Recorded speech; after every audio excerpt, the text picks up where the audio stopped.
Hello.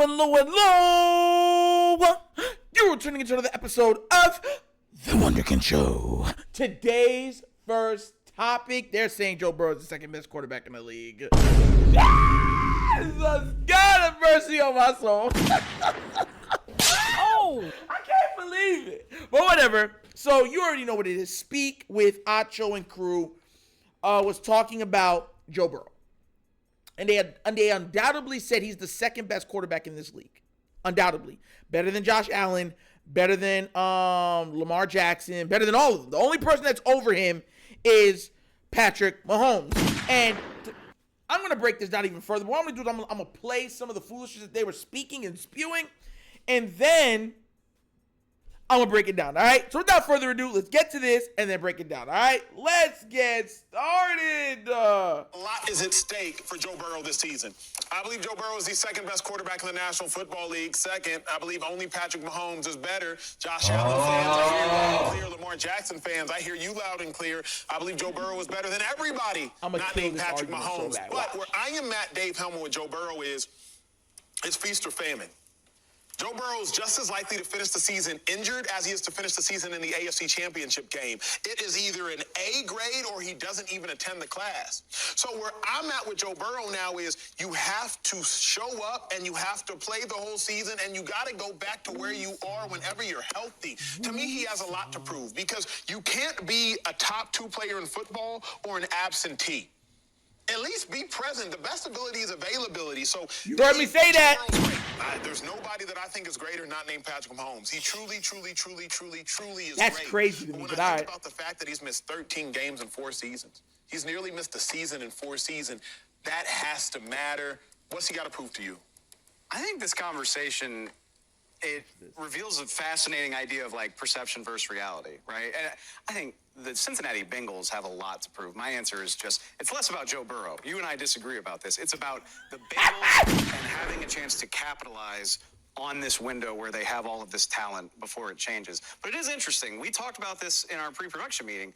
Joe Burrow and Tua Tagovailoa have missed a very similar amount of time over their careers. But I don't, and I think a lot of people don't, view Joe as an injury-prone player. He tore up his knee as a rookie in because he was a rookie. Bengals season. Jamar Chase wasn't there yet. That team was not serious.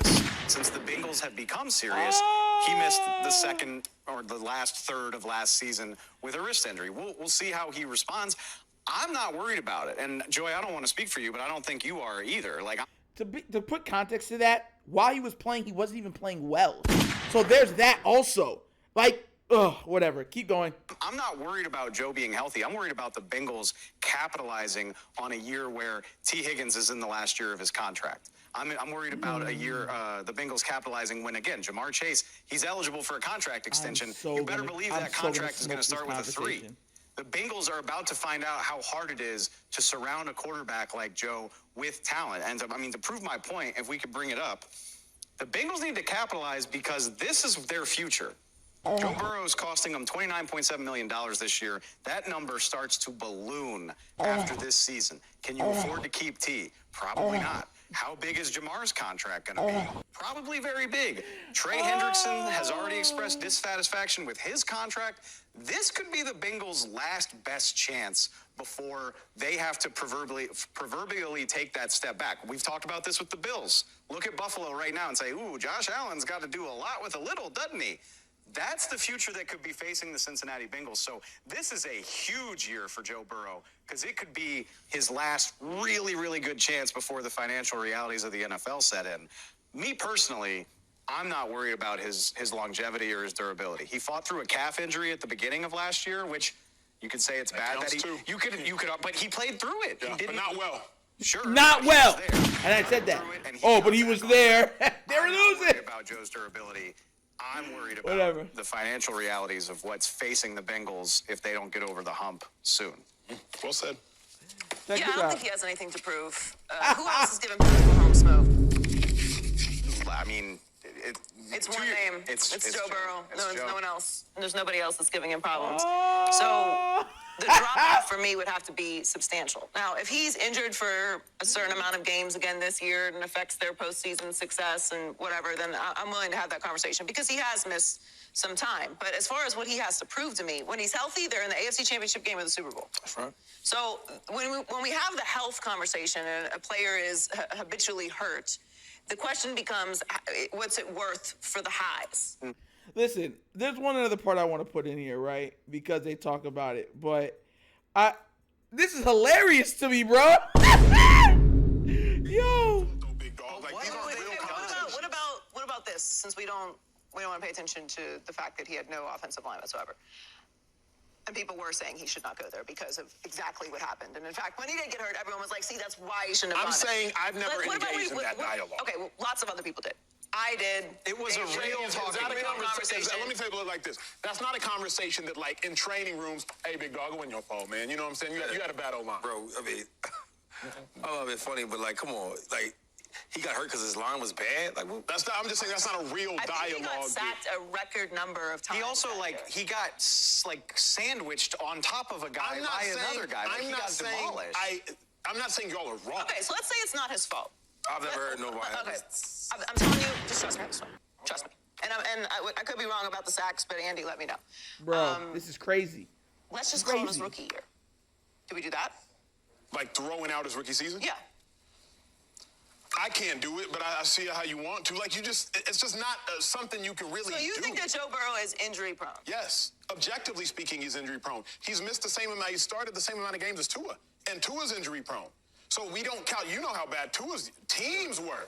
Like, you know how bad Tua's situation were. His coaching was bad. He didn't have much receiver help. His line was bad. His O-line coach was out there, like, snorting coke. Tua's whole situation was bad. But we don't say, well, you know what, Tua, that's a Tua. No, he got hurt. He be hurt. Why? He's hurt. Bro, listen to me.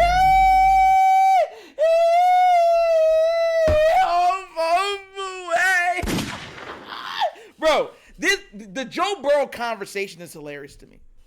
And let me tell you why. Let me tell you exactly why. For one, it's almost like the Herbert Effect that he gets, right? So let me break this down, because I'm going to kill this argument, right? One, they're trying to throw out his rookie season. They're trying to throw it out. Oh, Jamar, you already said Jamar Chase wasn't there, so that really doesn't count. So you're saying just because he didn't have all of the weapons at that time, he had Tyler Boyd and T. Higgins, right? Right? Oh, that wasn't enough. He had 2 number 1 receivers. He needed 1 more. He needed 3. If he didn't have 3, that wasn't fair to Joe Burrow. And we're going to throw out the rookie season because he was a rookie. Lamar's rookie season, he took over for a losing team. Took them to the playoffs. And you guys hold it against him for his playoff performance. Right? Right? Right? Who was his receivers on that team? Tell me! Jesus, God, tell me, please. Oh, we're going to leave that out. Okay, whatever. That's strike 1. Strike 2, you're blaming, kind of with the strike 1, but you're going with the receivers and his complementary pieces around him, right? Bad O-line, whatever else like that. Lamar's only great O-line was 2019. 2019. Lamar got hurt and knocked out of a playoff game because of his O-line. Lamar got knocked out of season because of his O-line. Y'all said he has stuff to prove. Can he stay healthy? Even though the previous seasons he was healthy. Can he stay healthy? His O-line wasn't good, and he didn't have Jamar, T, or Tyler he was throwing the ball to. But you guys expected and said, hey, he's injury prone until he can prove that he can do it for another whole season, even though he was an MVP at that level. And he led the league in passing touchdowns. The number one rated team, highest scoring offense. Right? Right? Oh, but we're gonna throw out everything from Mr. Joe Burrow. Okay, there's that too. Then we're gonna put this totally in context. AFC Championship, Super Bowl, great. Love that he did that. Both the seasons he did that, Lamar Jackson was hurt for the same exact reasons that I told you why. And you guys hold it against Lamar. Oh, he has to come back and prove that he can stay healthy. He has to come back and prove he can win everywhere. He has to prove. Now that Joe Burrow was hurt last year, right? That doesn't count. Jojo. It was just a wrist. Even though he played bad, he still played. He gutted through it. He's a warrior. He's not a champion, but he's a champion in our eyes. Let that make sense. Listen, bro. I'm just so frustrated to talk about this dude. Mind you, he has losing records against the Browns and the Ravens. When Lamar Jackson is healthy, he doesn't lead the AFC North every year. Think about this. This is called context. When the years that Lamar Jackson got hurt, the back-to-back seasons, right? Joe Burrow was third. His team was what, at that time, third in the AFC North in one of those years? It's only after the Ravens got hurt that the man catapulted to number one in the AFC North.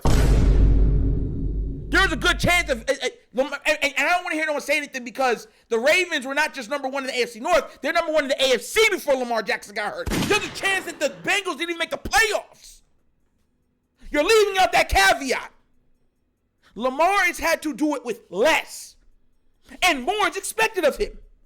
I've even heard people say, it doesn't matter if he makes it to a Super Bowl. He has to win a Super Bowl to validate his career, to validate his accomplishments, to validate his presence as a quarterback. These other guys, you know what I'm saying? It wasn't his fault. His O-line's not good. His receiver play's not good. This and that. His coaching's not good. Look what he said about Tua. They missed the same amount of time. Bro. And you know what? The crazy thing is you can't even argue that. You can't even argue what I'm saying.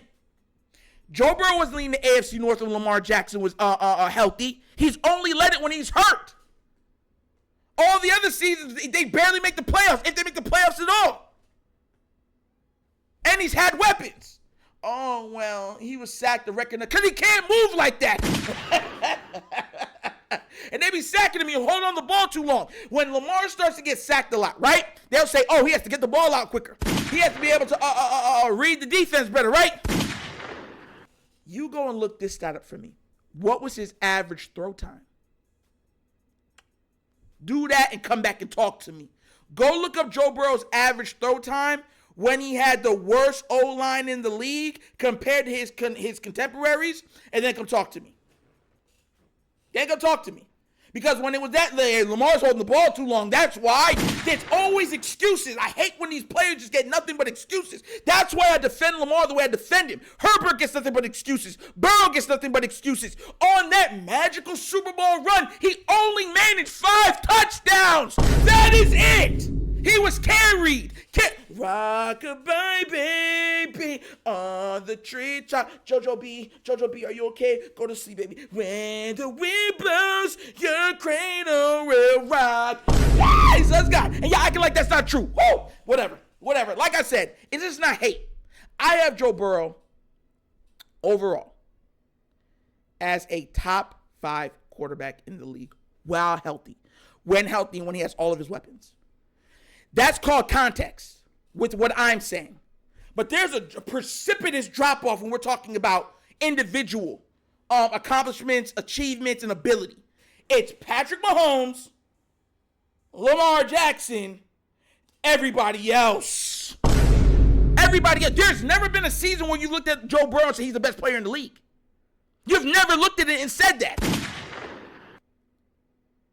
I would love to see how you guys would say it would be unfair if Lamar had a receiving core like a Joe Burrow, like how Patrick Mahomes had at the beginning of his career, like Allen had for numerous of years, like Lawrence has had, like Herbert has had, like Caleb Williams is going to have, and he hasn't even played a snap, like Tua has been having. Like, get out of here with the, bro, this conversation is making me heated, bro, because it's like, bro, be real.